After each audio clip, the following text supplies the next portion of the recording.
Hello बच्चों, आज हम हरियाणा सीईटी हेतु गणित के कुछ प्रश्न करते हैं। तो आइए शुरुआत करते हैं। पहला प्रश्न है, निम्न में से कौन सा बिंदु तीसरे वृत्तपाद यानी क्वाड्रेंट में आता है।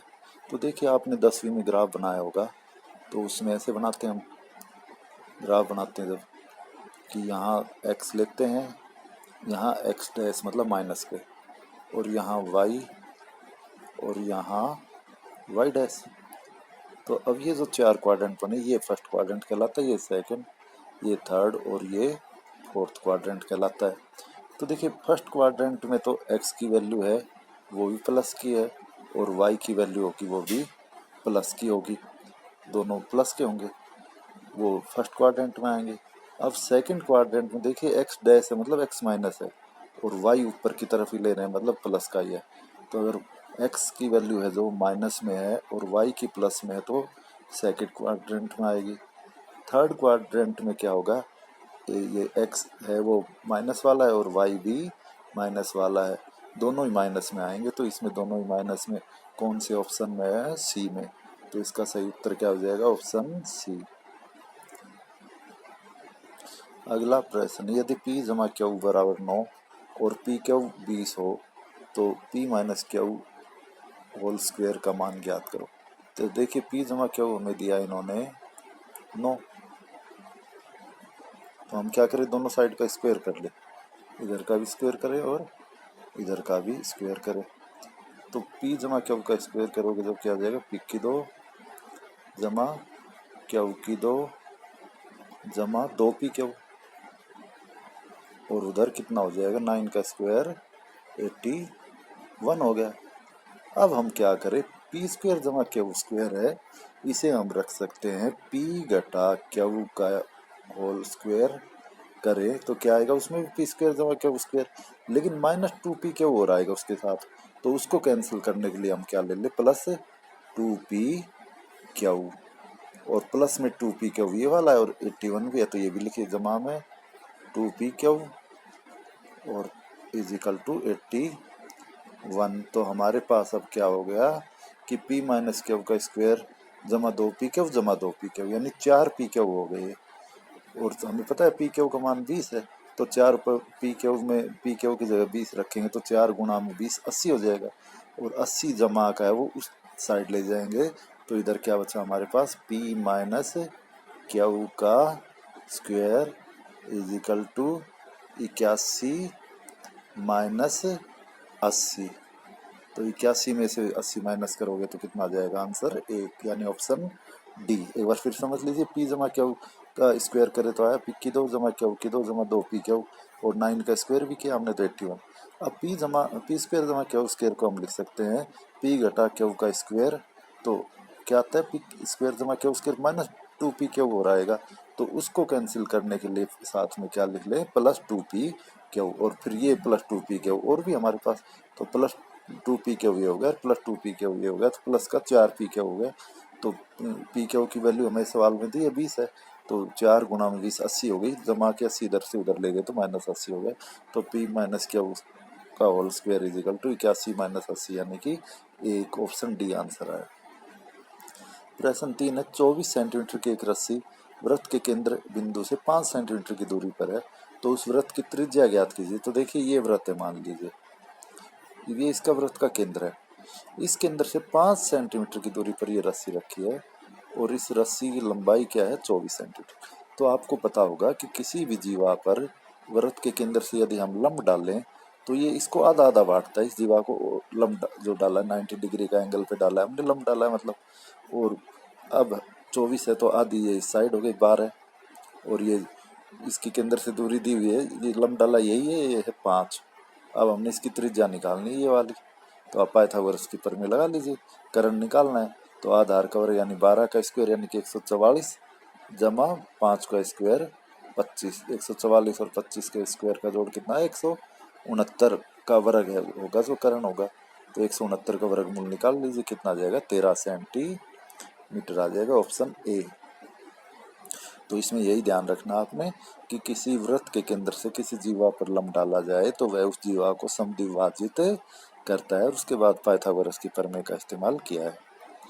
प्रश्न 4 है, log 3 बराबर है 0.4771, तो log 27 का मान ज्ञात कीजिए। तो देखिए log 27 को हम लिख सकते हैं log 3 की पावर 3, log 27 आया। और अब नियम क्या है कि log m की power n is equal to n log m हो जाता है, तो इसे हम लिख सकते हैं 3 log 3। ये 3 पावर है, ये आगे 3 log 3, यानी log 3 को हम 3 से गुणा कर ले, वही आंसर आ जाएगा। तो 3 गुणा में log 3 की वैल्यू कितनी दी थी, 0.4771, इनकी गुणा कर लीजिए तो कितना आ जाएगा, 1.4313, यानी ऑप्शन डी इसका सही उत्तर हुआ। प्रश्न 5 है, एक आदमी 9,000 रुपए की कुछ लागत पर 2 वस्तुएं खरीदता है। वह पहली वस्तु को 15% मुनाफे में बेचता है और दूसरी को 12% घाटे में। इस सौदे में उसे न तो फायदा हुआ न ही घाटा हुआ, मतलब बराबर रहा उसका लाभ और हानि। तो पहली वस्तु का लागत मूल्य ज्ञात कीजिए। तो देखिए एलिगेशन से कर लीजिए, पहली पे 15% लाभ हुआ है और दूसरी पे 12% हानि हुई है, और सौदे में न लाभ हुआ है न हानि, तो मतलब कितना प्रतिशत लाभ हुआ है, 0। अब एलिगेशन लगा लीजिए, 12 में से 0 गया तो 12 और 15 में से 0 गया तो 15, तो कितना आ गया, कट के 4:5, 3 से काटा, इस अनुपात में हमें बांटना। अब इन्होंने लाभ वाली का पूछा, लाभ वाला ये हिस्सा है, तो यानी जो 15% लाभ वाला है तो उसका अनुपात कितना है, 4। तो अब 9,000 को 4:5 में बांटेंगे तो 4 वाला भाग हमने निकालना है, तो 9,000 गुणा 4 बटे में अनुपात 9 आ गया, तो 4,000 उत्तर आ जाएगा। 9,000 गुणा में 4 बटे में अनुपात योग 4 और 5 का 9, तो 1,000 पे कट गया और 4 से गुणा करोगे तो 4,000, ऑप्शन सी इसका सही उत्तर हुआ। छठा प्रश्न है, एक आदमी 2100 रुपए की राशि इस वादे पर उधार लेता है कि उसे 10% पर वर्ष चक्रवृद्धि ब्याज के साथ 2 समान किस्तों में प्रथम तथा दूसरे वर्ष की समाप्ति पर चुका देगा, मतलब 2 किस्तें देगा चक्रवृद्धि ब्याज से, और उसे वार्षिक किस्तों में 2100 रुपए को लौटाएगा, 10% ब्याज की दर है, दूसरे वर्ष की समाप्ति पर चुका देगा। प्रत्येक किस्त की राशि कितनी है, तो देखिए हमें 10% दर है, इसलिए दोनों किस्तों का मूलधन निकालने के लिए क्या अनुपात हो जाएगा, 100:110, 10% है इसलिए 100 में 10 उड़ा, 0 से 0 कट के 10:11 आ गया। अब दूसरी किस्त का मूलधन है ना, वो निकाल लीजिए जो बड़े वाली का, तो 2100 रुपए को 11 अनुपात में बांटे होंगे, तो अब बटे में अनुपात योग 10 और 11 का 21, काट लीजिए, 100 पे कट गया और गुणा में 11, तो 1100 रुपये आ गया। यह आ गया दूसरी किस्त का मूलधन।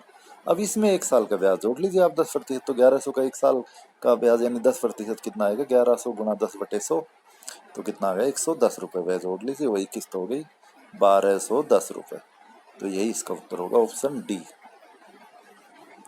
अगला प्रश्न, अशोक 30,000 रुपये 5% सरल ब्याज पर उधार लेता है और उसे भास्कर को 5% प्रतिवर्ष चक्रवृद्धि ब्याज पर उधार देता है। यदि दोनों अपना उधार 2 वर्ष पश्चात चुकाते तो अशोक का लाभ क्या है। तो देखो अशोक ने लिए 30,000 रुपये 5% साधारण ब्याज पर और उसे मिलेगा चक्रवृद्धि ब्याज, तो क्योंकि चक्रवृद्धि ब्याज हमेशा ज्यादा होता है, उतनी दर है, उतना ही समय और वही राशि है, तो उसे लाभ होगा, तो वही लाभ हमने निकालना। देखो 30,000 रुपये का 5% से साधारण ब्याज निकाले तो 30,000 का 5% कितना होता है, 1500 पहले साल का, और दूसरे साल का भी साधारण ब्याज तो बराबर ही आता है 1500 ही। अब जो मुनाफा होगा उसे वो क्या होगा, इस जो पहले साल का ब्याज मिला है उस पे जो ब्याज की प्राप्ति होगी, यानी 1500 पे जो 5% ब्याज होगा वही उसका लाभ होगा अशोक का। तो 1500 का 5%, 1500 गुणा 5/100, तो 2 0 काट लोगे कितना जाएगा, 75 रुपये। तो यही उसका लाभ होगा, ऑप्शन सी। श्रेणी A, A B, A B C, A B C D इसी प्रकार चलते रहे तो 100वें स्थान पर कौन सा पद आएगा। तो देखिए पहले स्थान पर ए है, एक पद हो गया, दूसरे स्थान पर ए बी, दूसरे और तीसरे पर तो 2 पद ये हो गए, तीसरे पदों का श्रृंखला में है ए बी सी यानी 3 पद ये हो गए, 6 पद हो चुके अब तक यहाँ। अब अगले ए बी सी डी यानी 4 ही हो गए, तो इस तरह हमें जोड़ेंगे ऐसे ही। तो हम अगर देखें कि जो 13 तक पद अगर हम ले इसी प्रकार, तो उनका जोड़ 91 आता है, 13 पदों का जोड़ कितना आएगा, 91। ये फार्मूला लगा लीजिए n इंटू n+1/2 से, आपने ये 13 का निकाला तो 13 गुणा 14/2, कट के कितना आ गया 91। तो 13 पदों तक आया 91। अब अगले 9 पद और जुड़ेंगे इससे शुरू होकर, तब 100वां बनेगा। तो ए हो गया 92वां, बी ऐसे ही। तो 100वां पद क्या बन जाएगा? आई, क्योंकि आई 9वां अक्षर होता है ABCD में। तो सी इसका सही उत्तर आ गया। 9वां प्रश्न, एक्स सप्ताह, एक्स दिन, एक्स घंटे, एक्स मिनट और एक्स सेकंड में कितने सेकंड होंगे? तो देखिए एक्स तो सेकंड है ये हमारे पास। इसके अलावा अब हमें और क्या क्या जोड़ने हैं इसमें? एक्स मिनट, अब एक मिनट में कितने सेकंड होते हैं? 60। तो एक्स मिनट में कितने हो जाएंगे? 60x, ये हो जाएंगे 60x सेकंड। अगले ऐसे ही एक्स घंटे, अब एक मिनट में 60 सेकंड होती है, तो एक घंटे में कितने होंगे? 3600। 60 गुणा 60, तो ये एक्स घंटों में कितनी सेकंड होगी? 3600 सेकंड, ये जुड़ जाएगी 3600x सेकंड।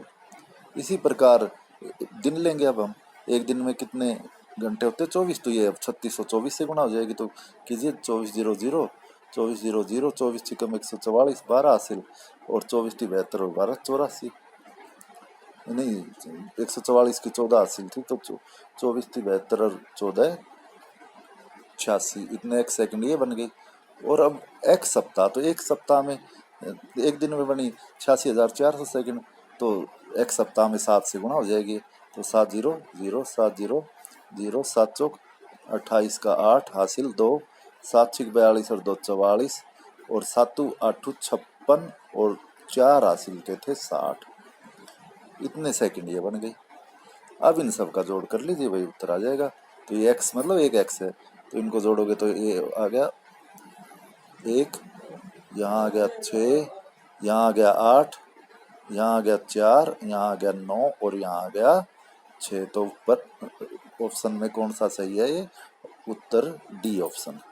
10वां प्रश्न, 1000 में से बड़ी वह लघुत्तम संख्या कौन सी है जिसे 6, 9, 12, 15, 18 में से किसी एक से भी विभाजित करे तो शेष फल 3 बचे? मतलब प्रत्येक से भाग करने पर 3 शेष आने चाहिए, और वह 4 अंकों की सबसे छोटी संख्या। 1000 से बड़ी मतलब 4 अंकों की सबसे छोटी संख्या हो।